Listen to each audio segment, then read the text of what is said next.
just put the new graphic on my package box here, and that's what my UPS guy always puts packages in there for me. And our package for today is 5 pounds of desiccant. Thank you, Christine. That's very nice of you to send that. I'm going to use that for various different purposes where I need to dry certain things out, get dry air and stuff. Now I'm running my reaping lines through the clutches, and then it goes to this cheek block back here, and then through the little eyelets. I think they're called kringles when they're this big. And then it'll go back down, and I need to make a place for it to attach on the boom, because I haven't used this reef. And I've got 4 reef points, but I only have three clutches, so I think I might skip the first reef. So that's the first one run, and now I can cut this line and move on to the next one. I got this guy to put on here. Let's see if it fits. This was the I don't know, the closest angle I could find. There's a little bit of a gap right here, but maybe I'll do the same thing and 3D print another one of these little blocks to kind of go underneath it, just to kind of close it up.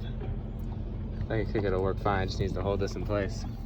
I'm not sure if this is pulling it quite far enough back. I might need to move this block a little further over. I did have this going down. It definitely wasn't good enough. I think maybe just having that line led back to that cleat over there, that'll work. Now I need to decide which I want to do for the next 2 reefs.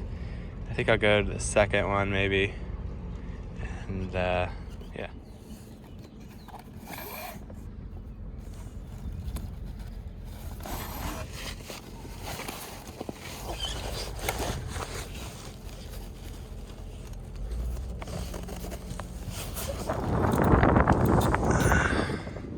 It's got a little windy. It's hard to get. I need to get the sail up so I know where to cut the line though. Wait for the gust to go away. Okay, so the second reef is in there, and again, I might need to, because I think I'm not gonna do the first reef. I think I'll just do the second and fourth, and I'll leave those 2 so I can play around with them later. I might need to slide them to use the further aft block, and same thing for this one, but I'll try this for now. I can always switch it later. Okay, I'm gonna put the wind vane together.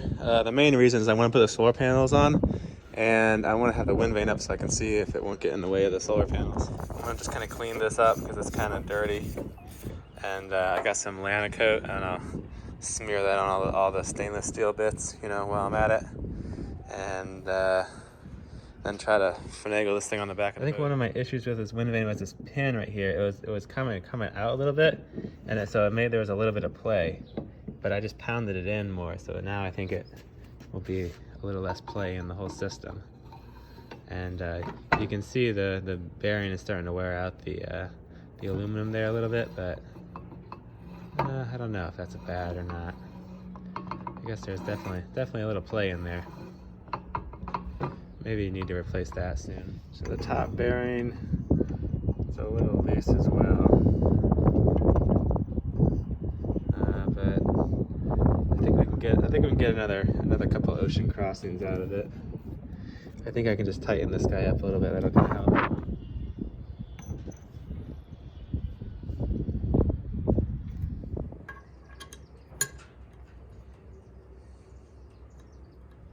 So we've got a fair amount of play, you see, in these gears. And if I could just push this guy up a little bit, it would eliminate some of it.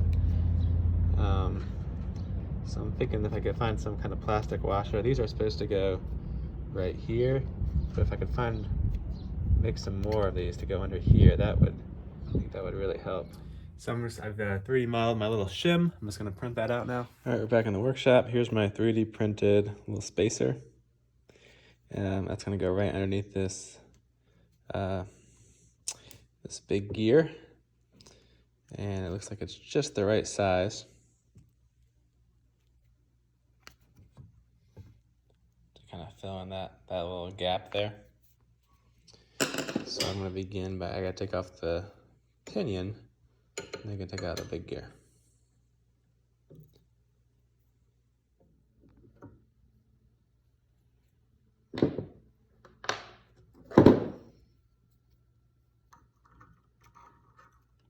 Perfect fit, look at that. robots, you know? Get that lined up.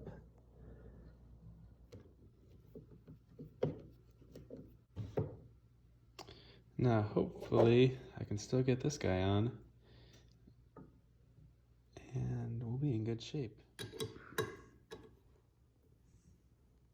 So that pretty much took out all the play out of the system.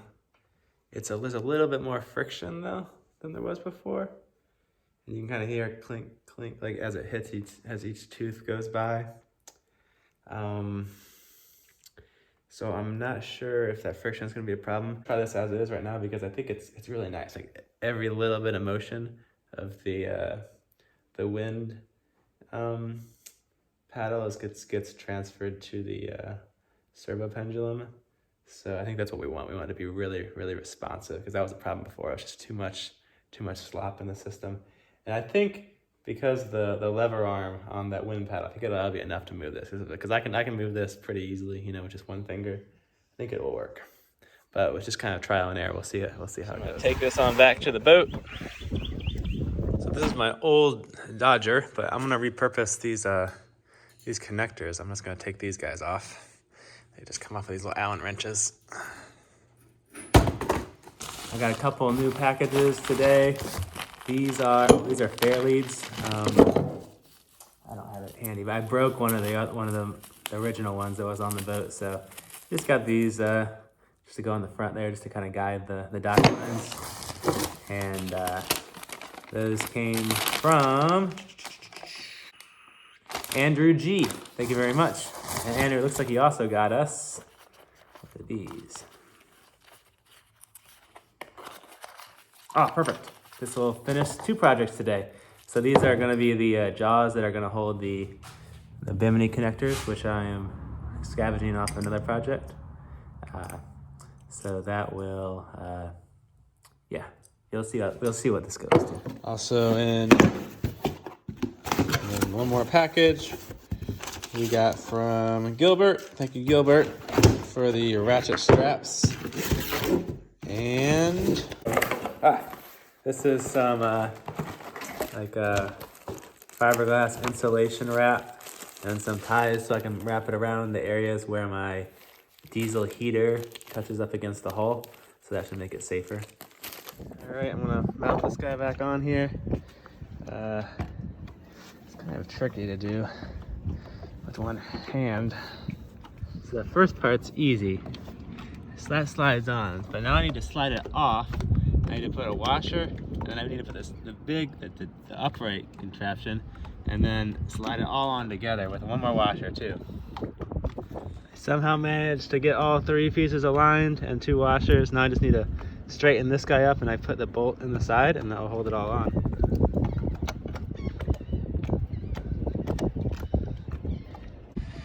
All right, wind vane's installed, and this is the retrieval line for lifting it up out of the water, so nothing stays in the water while I'm at the marina.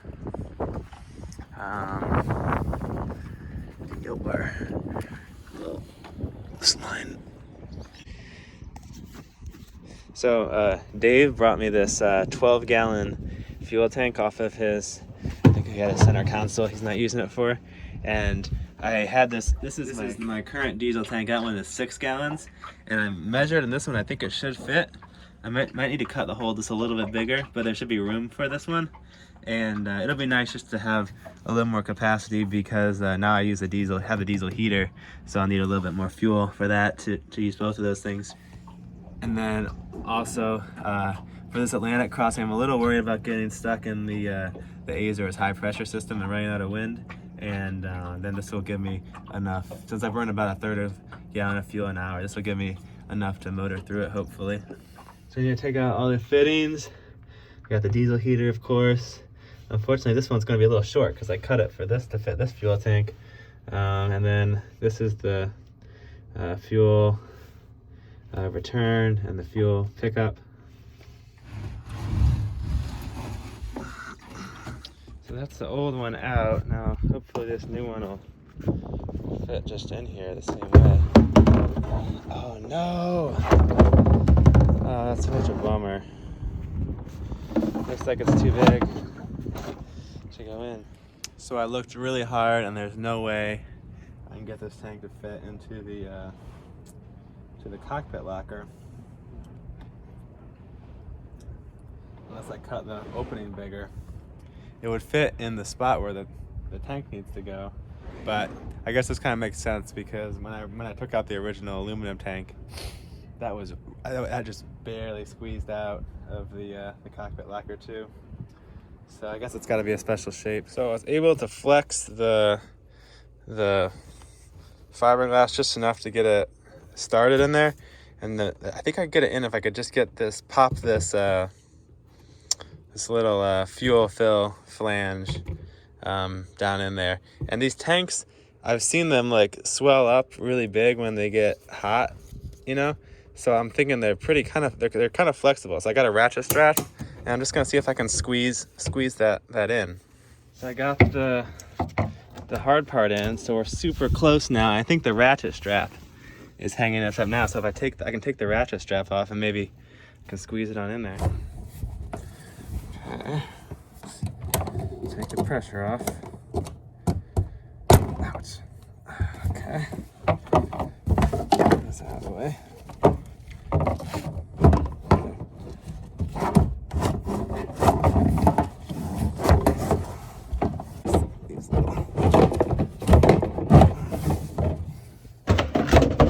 Yeah!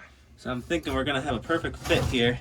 I just need to cut a little bit off the top right here. Now I'm gonna install these pad eyes so I can ratchet strap the tank in place. There we are. I gotta get out of here. That's the worst. I gotta go back to the shop and get my jigsaw before I can finish this. So I think that's all we'll do from this project.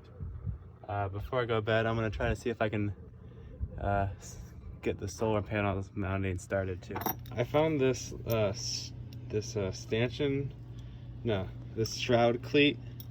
I forget where, but I'm gonna put it on the back stay, so then I can hang my flag up there. That's pretty good. But I still need to put a little piece of foam here, just because the back stay kind of rubs the arch. Okay, so I'm gonna do a little more on the solar panels now. Now that I got the wind vane, I wanted to put the wind vane in before I figured out where the solar panels go, because this little paddle can interfere with them. So I can't have the solar panels go any further back than this. So it looks like we're gonna fit okay. The solar panel's a little bit longer than I would have liked, but I think I'll have enough room to stand up here still. So I need to put an aluminum bar across here because there's no supports in the middle, because this is kind of curved, a little funny here. So I'm cutting this angle iron, and that's gonna go in here just to give me an extra mounting point. And I'll just use the angle grinder wheel here.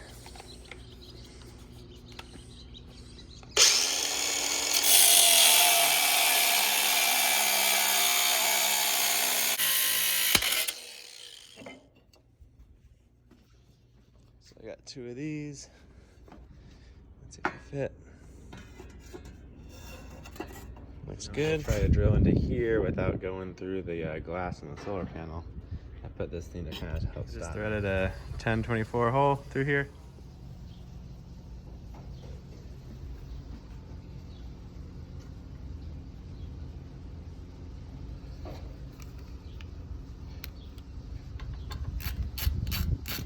So there's my little extra bit of frame. I think that'll even stiffen up the panel a little bit too, hopefully.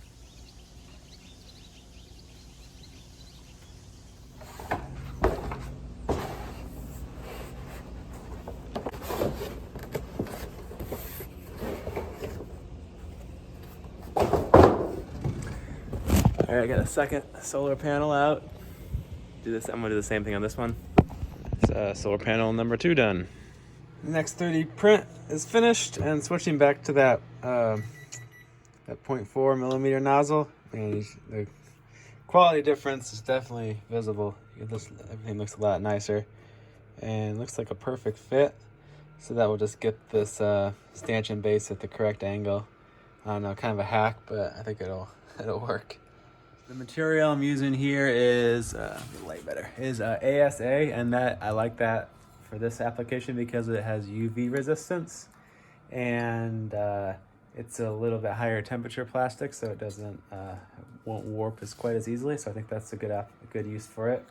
Now I'm going to 3D print, probably using the same material, the brackets for my solar panels. Of course, those will be underneath the panel, so they shouldn't get too much UV. But I think ASA will also be a good material for those, as long as I can print it without warping.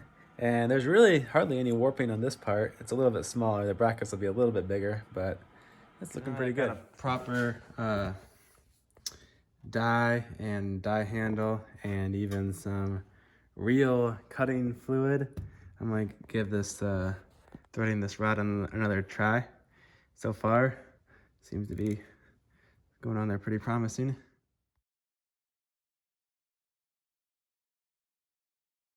So we're making progress, and the threads are looking a lot better than they were before. It's getting really hot. I can hardly touch it now, and I haven't even gotten very far. So I'm able to actually go like a whole half turn and then break the chip and then go on a little further. Before, I couldn't even get it like a 1/16 of a turn before it would bind up.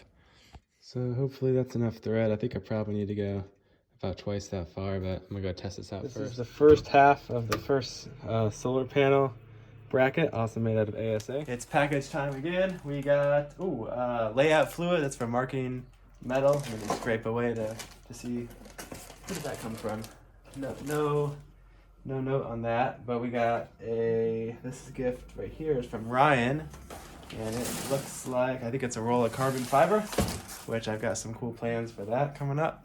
Thank you guys, very, very much appreciated. Making the name for the boat. Before I did this kind of a little skinny font, and now I'm gonna do more of a cartoon kind of comic book kind of font. And then I like this as kind of switching it up for the hailing port. I always like to use this website DeFont because it gets you lots of fun, interesting looking fonts for your graphics. And split it into two files, and it likes you to use a DXF on this program I'm using. Now I should just be able to hit send. Oh, now I hear it going on in the next room. All my robot bots are hard at work.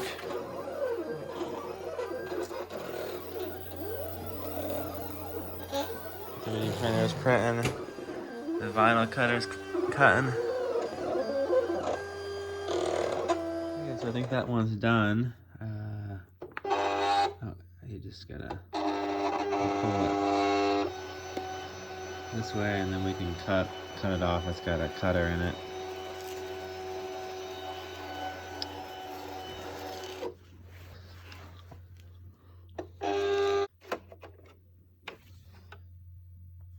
That's the first half. Now I've got the second half of the name printing out, and I'm going to work on peeling away all the unused areas. You can see we only want to keep this part, we don't want that part.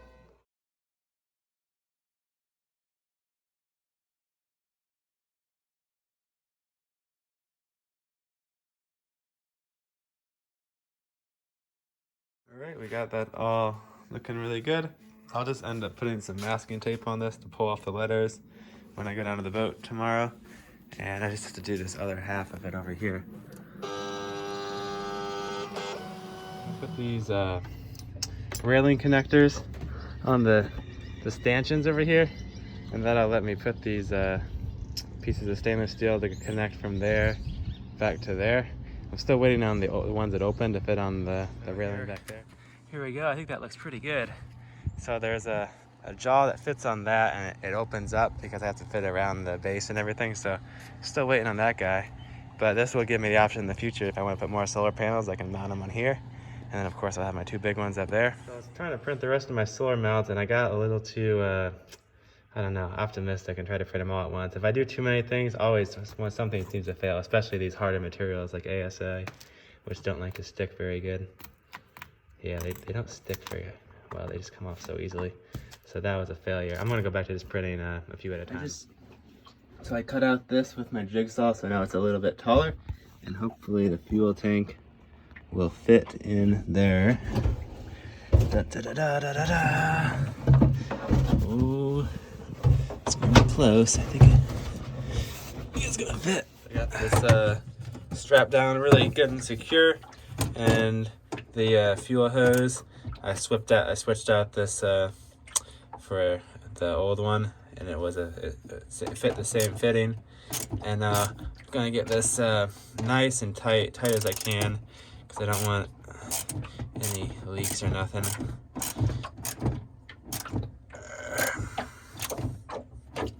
Alright, that feels pretty good.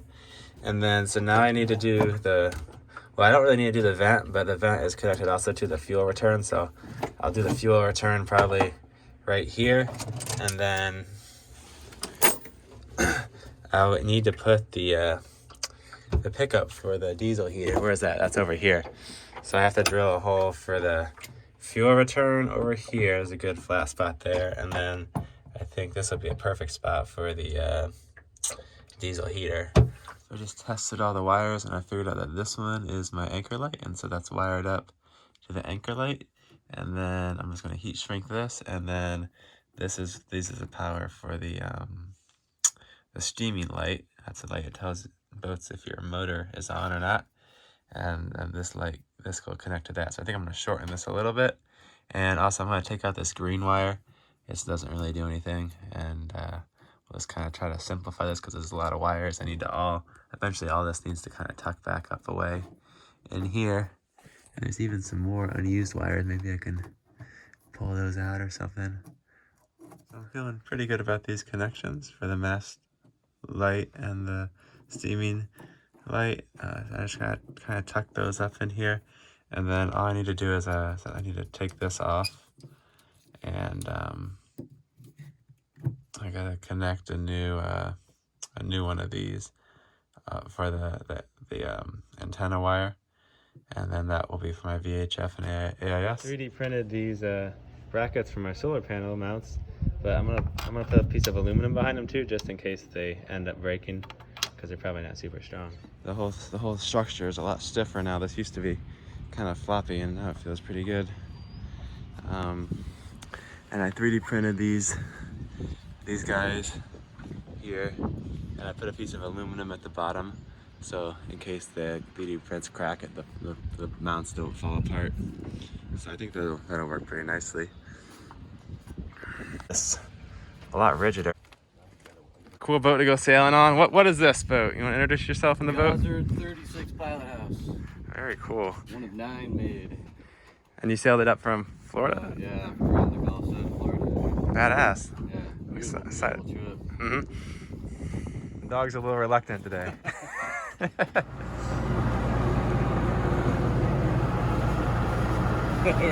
out of there. Oh, hey man, how's it going? Hey man. There's the boat. Yeah, so much more friction, right? Here, I'll help you.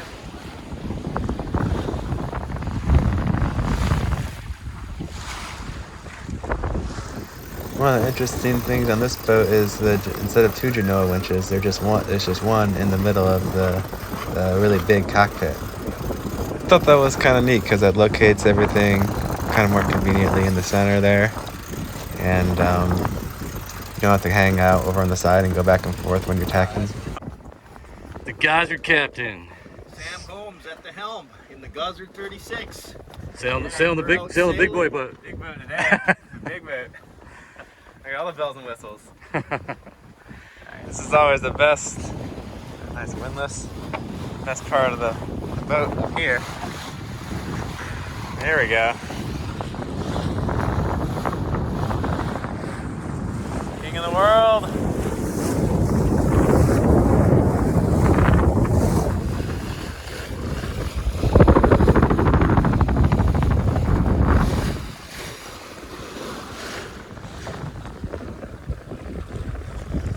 Desmo, baby.